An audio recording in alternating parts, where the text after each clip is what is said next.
I wanted to talk for a minute today about two terms that often get confused in 3D terminology, and that is render versus export.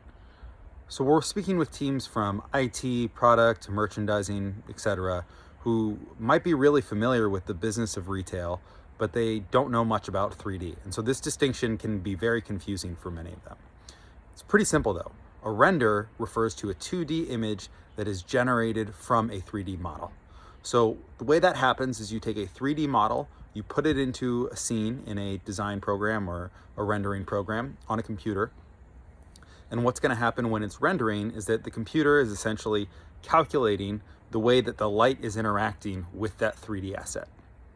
And out of that, it's going to produce a single 2D still image or a series of images, which is essentially just a video.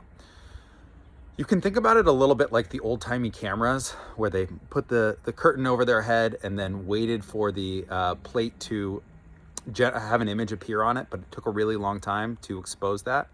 Same sort of things happening with renders when you generate a high-quality 2D render from a 3D model. When we talk about exports, we're talking about exporting an actual 3D file. And usually what we're talking about is taking a native file, which would be something in like 3ds Max, so a .3ds or a .bw file if you're working within Browserware's vStitcher. We're talking about exporting that into a neutral format. And so an export is an actual 3D model. It might be a GLB or an FBX or an OBJ. If you're not technical, don't worry about those distinctions. Think about it kind of like if you were working within Microsoft Word and you were going to export a PDF. PDF can be opened by any computer, any device. The reader's free, everyone's got access to it.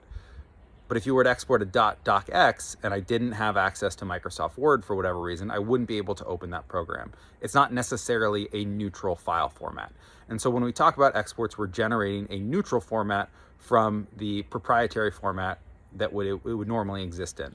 So I hope that makes sense. It can be really confusing with all the different terms that are used. I'm going to drop a link in the comment section to some 3D terminology basics, getting understanding of that, as well as our IT buyer's guide, because that's got a lot of useful information as well.